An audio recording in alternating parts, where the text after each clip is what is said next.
Évangile de Jean, chapitre 5, versets 41 à 44.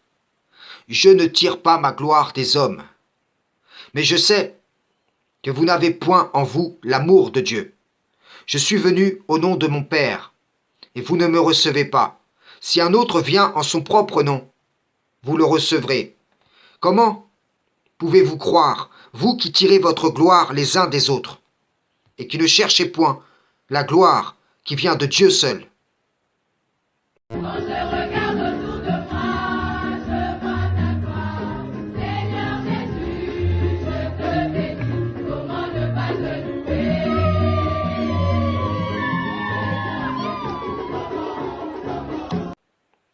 Coran, chapitre 4, verset 172. Jamais le Messie ne trouve indigne d'être un serviteur d'Allah, ni les anges rapprochés. Et ceux qui trouvent indignes de l'adorer et s'enflent d'orgueil, il les rassemblera tous vers lui. Évangile de Jean, chapitre 15, verset 19. Si vous étiez du monde, le monde aimerait ce qui est à lui. Mais parce que vous n'êtes pas du monde, et que je vous ai choisi du milieu du monde, à cause de cela, le monde vous haït. Les disciples du Messie d'Israël devaient être haïs du monde. Et étrangement, quand ceux-ci célèbrent la gloire du Messie, au lieu de Dieu seul, ils sont aimés de ce monde. Comment ne pas te louer? Comment ne pas te louer? Comment ne pas te louer?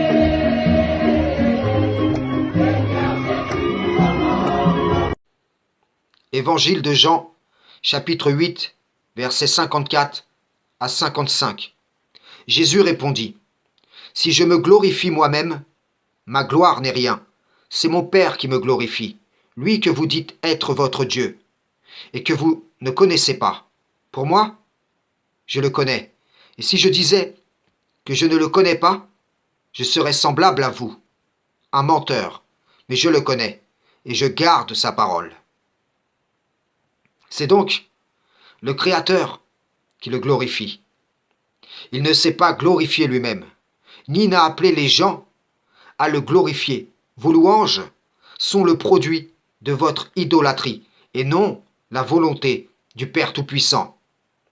Proverbe 27, versets 1 à 2. Ne te vante pas du lendemain, car tu ne sais pas ce qu'un jour peut enfanter. Qu'un autre te loue, et non ta bouche, un étranger, et non tes lèvres. Comment un serviteur est-il loué en lieu et place de Dieu seul? Ceci est une trahison manifeste du message du Messie d'Israël. Lui, qui n'a pas cherché à tirer gloire des hommes, lui, qui n'a pas voulu une gloire autre que celle qui vient de Dieu seul, lui, dont la vie entière a été un hymne à la gloire de l'Éternel. Évangile de Matthieu, chapitre 7, verset 21. Ceux qui me disent « Seigneur, Seigneur » n'entreront pas tous dans le royaume des cieux, mais celui-là seul qui fait la volonté de mon Père qui est dans les cieux.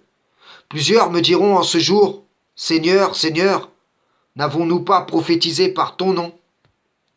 N'avons-nous pas chassé des démons par ton nom? Et n'avons-nous pas fait beaucoup de miracles par ton nom? » Alors, je leur dirai ouvertement, je ne vous ai jamais connu. Retirez-vous de moi, vous qui commettez l'iniquité. Voyez-vous, ceci est une manifestation non de l'amour du Père Tout-Puissant, mais plutôt celui du diable banni, qui est le prince de ce monde. L'amour de ceux qui désirent cette présente vie, sa parure, son ornement, son faux brillant, plus que la vie dernière, plus que le royaume des cieux. L'amour de ceux qui aiment un serviteur comme on doit aimer le Créateur, et même avec plus d'ardeur. Et ceci témoigne qu'ils ont pour allié en ce monde l'ennemi et non l'Éternel. Ceci témoigne que leur mauvaise action leur a été embellie à leurs propres yeux au point qu'ils la voient belle. Au point que ce monde la voit belle. Vous élevez ce qui devrait être abaissé. Voilà pourquoi, au jour de la résurrection, tandis que vous serez dans l'espérance d'une élévation, vous serez abaissés. Frères et sœurs en islam, salam, shalom.